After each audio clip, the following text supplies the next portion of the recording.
Hello, welcome to the Tim Booker channel. I wish you all an enjoyable listening experience. Today, the book I'm going to interpret for you is Popular. This book discusses a topic that concerns us all, being popular. Let's begin with a story from the book. The protagonist is named Paula, who wanted to persuade the school board to initiate a program for gifted students.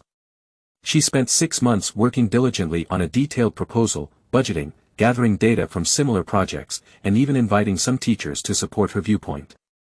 However, there was no substantial progress. Shortly after, another mother named Susan joined the effort and completely turned the situation around. Susan didn't conduct extensive research like Paula did. Instead, she simply chatted with people.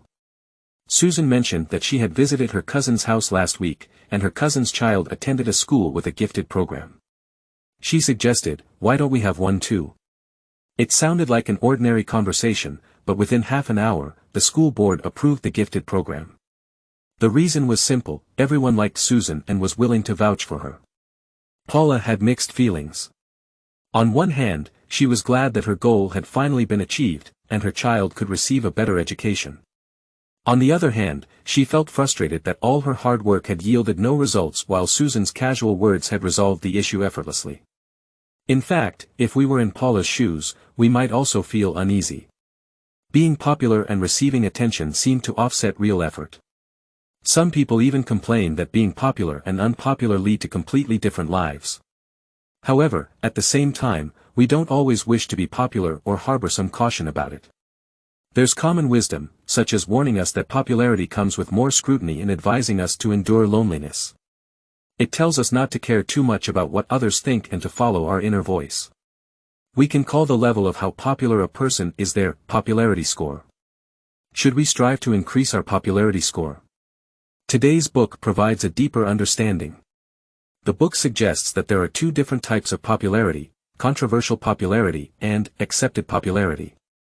Behind these two types of popularity are two completely different driving factors: power and love. The author, Mitch Prinstein, is a member of the American Psychological Association, chairman of the Clinical Science Department, and a psychology professor at the University of North Carolina at Chapel Hill. He has been researching popularity and relationships for nearly 20 years. In the United States, both the University of North Carolina and Yale University offer open courses on popularity psychology, which became a huge hit when Prinstein taught it. Originally expected to have 35 students, the class ended up with approximately 550 attendees, and Yale had to provide its largest law school auditorium as a classroom. In the following time, I will break down the book into 3 parts to interpret it for you. 1.in The first part will explore the two different types of popularity as described by the author and how they differ. 2.in The second part will discuss how these two types of popularity lead to different outcomes and how pursuing one can enhance our happiness. 3. Finally, in the third part, we'll focus on whether the author provides any specific recommendations for increasing one's popularity score. Part 1. Let's start by discussing how the author understands popularity. Let's imagine a scenario. There is a middle-aged person who excels in their work, and they are in their element at the workplace. Whenever there is a task at the company, everyone feels at ease when it's in their hands. Although some colleagues may envy their achievements and position, it doesn't hinder them from becoming a prominent figure in the company. At work, they radiate a strong charisma. However, they have a problem. They can't carry their workplace charisma outside of the company. When they return home, they find their spouse being cold and distant, and they struggle to find interesting topics to ease the tension. Their children don't pay much attention to them, and when they visit their parents, there are complaints about being too occupied with work. When they try to make new friends, they feel a distance and a lack of common ground. They are perplexed about why they are so popular at work but not outside.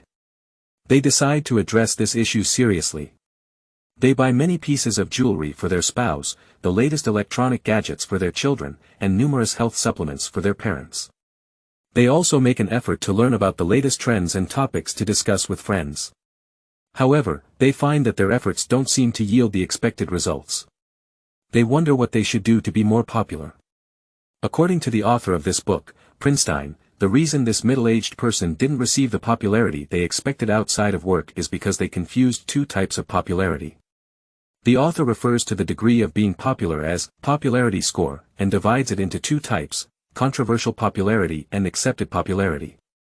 In 1982, psychologist John Kwa conducted an experiment where he gave a list of names of all their classmates to children and asked two simple questions: who do you like the most, and who do you dislike the most? This experiment involved over 500 children, and when Kwa collected the data, he found that being liked and being disliked were two independent measures. In other words, some children were liked by many and disliked by many, while others seemed to be completely ignored, as if they didn't exist. Kwa's experiment revealed that the opposite of popularity is not being disliked but being ignored. He further categorized popularity into four different types: acceptance, controversy, rejection, and neglect. Acceptance is what we typically understand as popularity, where someone is liked without being disliked. If a person is disliked without being liked, it leads to rejection. However, there are two additional dimensions: being neither liked nor disliked, which results in neglect, and being both liked and disliked, which characterizes controversy. In the case of the middle-aged person, they receive controversial popularity at work because some colleagues liked them while others disliked them.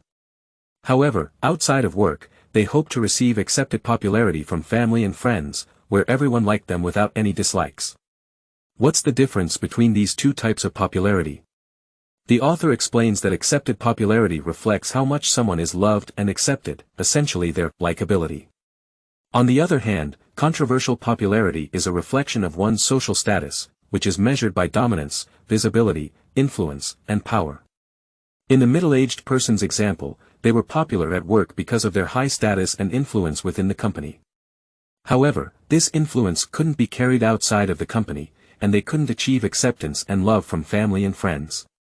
Despite their efforts, they were unable to nurture equal and mutually accepting relationships. Similarly, when they enthusiastically shared their knowledge with friends without allowing room for others to contribute, it didn't create an ideal way to build accepted popularity. Since there are two different types of popularity, the question arises: which type of popularity should we pursue? Part 2. Let's discuss this question in the second part. Let's switch to a different scenario. One day, a middle school student enters their mother's room and asks for money to buy an expensive pair of basketball shoes. Just a few days ago, the mother received a message from the teacher, stating that their child's grades have plummeted significantly. The mother doesn't quite understand why her child has undergone such a drastic change, and she questions why they need new shoes. The child responds, saying that good grades can be achieved through diligent study, but that doesn't make them a hero. Learning a little and still scoring high is what they consider true intelligence and greatness.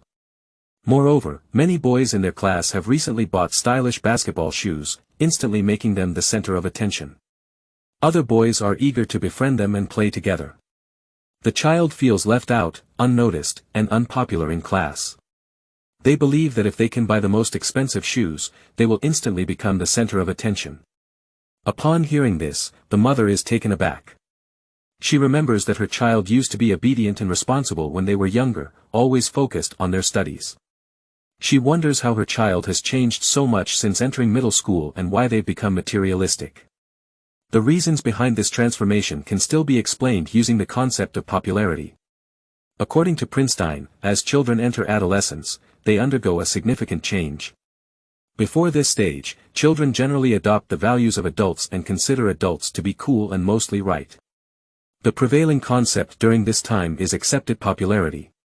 However, when adolescence arrives, teenagers start to care more about what their peers think, and they create a different set of rules that deviate from the adult world.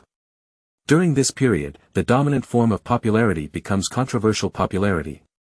Status begins to play a role in our lives, leaving a lasting impression on us. Why does this change occur during adolescence?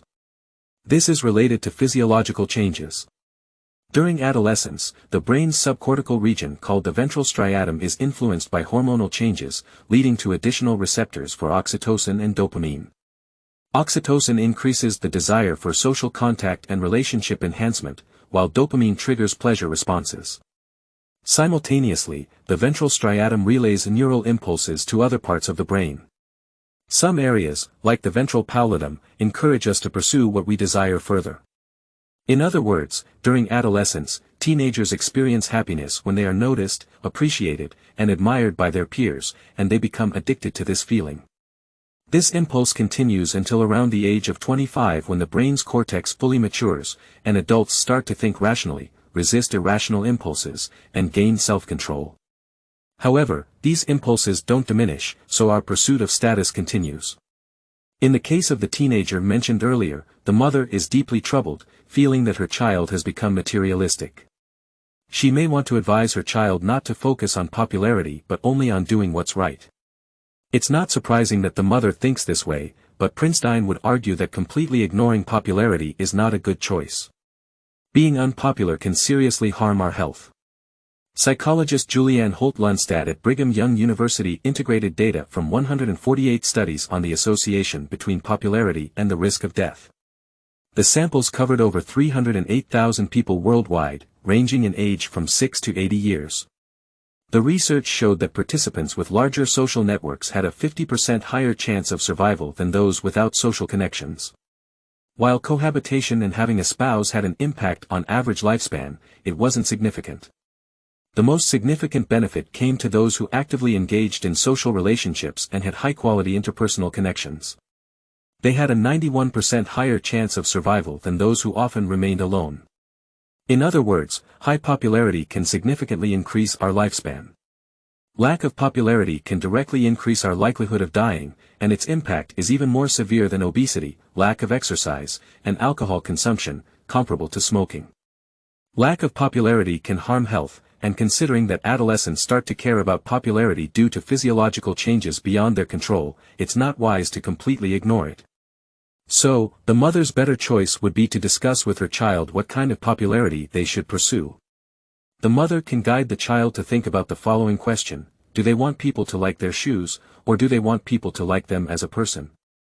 Psychologists have interviewed many prominent figures with varying statuses, but they shared very similar experiences. Initially, after gaining significant status, they received immense admiration and attention, which brought them great joy and satisfaction. However, they soon realized that wherever they went, they would continue to receive unwavering attention. They felt irritated because they realized that people were not admiring them as individuals but as symbols.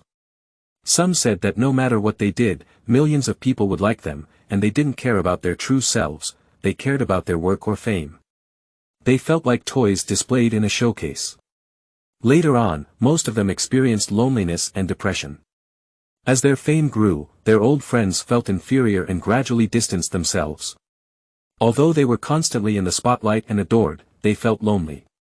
Finally, many of them turned to something else, possibly charitable work or something they found meaningful. These pursuits might not bring them greater fame, but they made them feel authentic. In genuine interpersonal relationships, they found a sense of connection, acceptance, and companionship. Why were they so popular yet felt so lonely? This brings us to two different psychological motivations. Psychologists refer to the things we deeply desire within ourselves as fundamental motivations, and these can be categorized into two major types: intrinsic goals and extrinsic goals. Intrinsic goals can provide satisfaction on their own, such as pursuing happiness and good health. Extrinsic goals, on the other hand, require recognition, envy, and sometimes even jealousy from others, such as power and status. Prominent individuals who feel loneliness are often admired for their external attributes like their status and fame, which are extrinsic. However, what they truly long for is a deep connection with others, an intrinsic desire. When everyone around them is solely concerned with their power, wealth, fame, and status, and no one cares about their thoughts and feelings as individuals, the external glitter cannot fill the internal void. Therefore, if this child wishes for people to focus on them as a person and desires deeper, more equal relationships with those around them, buying basketball shoes won't help them achieve that goal. In fact, it might distance them further from their genuine desire. Some people might find this confusing.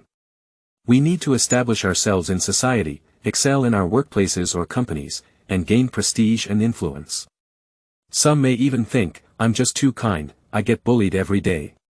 What I need is fame and status. In this context, controversial popularity is indeed significant. The author does not deny the importance of this form of popularity but calls upon us to clarify what we are truly pursuing. Many people make the mistake of thinking that by elevating their status and fame, they will find happiness.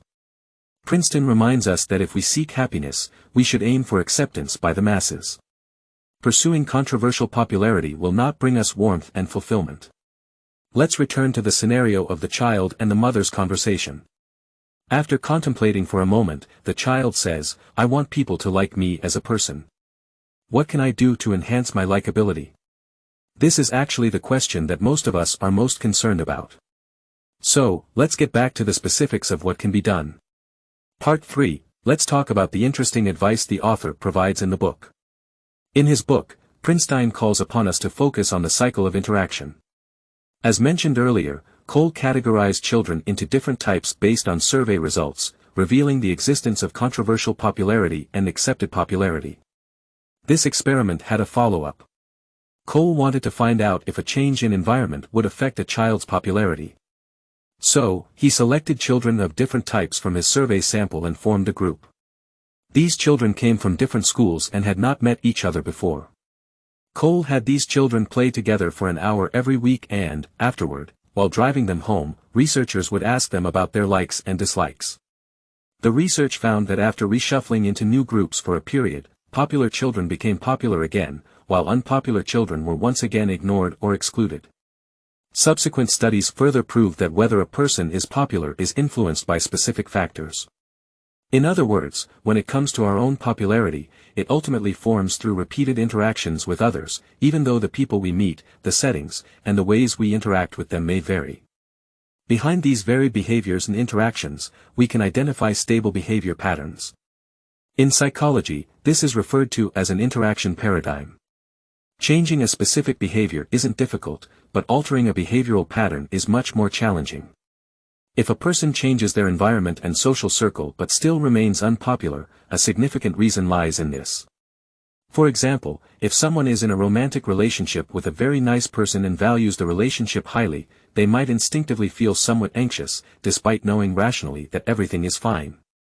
Consequently, they keep seeking reassurance about the relationship's well-being. However, repeatedly seeking reassurance can push the other person away. Although both parties value the relationship and want to maintain it, negative interaction patterns can still harm it. In psychology, this behavior is called excessive reassurance seeking. These interaction patterns affect not only the individuals involved but also the emotional energy they radiate. Psychologists documented a speed dating event in Belgium where men and women quickly interacted with each other for a few minutes before moving on to the next person. The study found that after dating someone with a negative mood, participants' happiness and experiences decreased, and their anticipation of the next date also declined. Sometimes, we use the term energy to describe this feeling. If a person is positive and upbeat, we feel they have positive energy. A popular person not only handles social interactions skillfully but also tends to radiate positive emotions and feelings, making others naturally want to engage with them more. Brad Bushman explains that this kind of energy comes from the environment created by the people around us. If a person enters an environment filled with indifference and hostility, their mood and state will unconsciously become more negative. However, what's interesting is that this is a two-way interactive process. In other words, people respond to our attitudes. If we emit more positive vibes, we are more likely to receive warm and friendly responses. Conversely, if we give off negative vibes, people around us are more likely to exhibit indifference, defensiveness, or hostility. This explains why it's not easy for a person's popularity to change, as individuals can easily get caught in a loop on both emotional and energetic dimensions. Popular individuals are more likely to receive goodwill from those around them, making them feel more positive and attracting more social interactions, which takes them to more social settings and exposes them to more people. This, in turn, further hones their social skills and contributes to a positive feedback loop. Conversely, an unpopular person can become caught in a negative loop, where the lack of popularity continues to diminish their social status. It's challenging for anyone to break free from such patterns. So, how can we change this? Princeton suggests that simply being aware of how we are influenced is a significant step forward because this cycle can only affect us but does not determine us. Therefore, realizing that we have choices is a major leap. Princeton has a little trick for this. He consciously changes his speaking attitude when interacting with different people to observe their different responses. What does this mean? Speaking from my own experience, I often receive deliveries, and the delivery person usually calls to confirm. So, during one call, I consciously use a more positive attitude while answering, and during the next call, I deliberately use a less pleasant tone. Through this process, I can become aware that there are significant differences in the way the other person responds to me during the two calls, and this difference is solely due to my different attitudes. This way, I can understand that what feedback I hope to receive from others is not solely their responsibility. I have a point of control, and I can influence how others perceive and evaluate me. This gives me a sense of agency over my own popularity.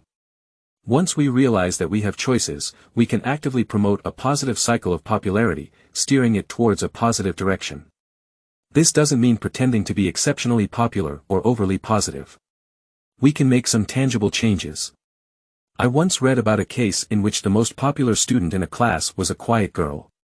She didn't interact with her classmates and teachers much in person, but everyone really liked her. Her secret weapon was a stack of sticky notes. She enjoyed quietly observing her classmates and would jot down the things they did well. Then, she would discreetly place these notes in their backpacks. For instance, there was a boy who was usually mischievous and not very focused on his studies, but one day, she noticed that he had put extra effort into memorizing a poem. During tea time, she praised him for fluently reciting the poem. When he got home, he found a note in his backpack that read, "I usually think you don't study well, but today in class, your poem recitation was excellent. It's clear that you put in the effort." Imagine how happy a young boy would feel upon receiving such a note. The quiet girl wasn't skilled at face-to-face communication, but her sticky notes became her positive energy generator. The classmates who received her notes were also very happy and spoke well of her. In this way, she became the most popular person in the class. So, by taking small actions, she was able to promote a cycle of popularity and positivity.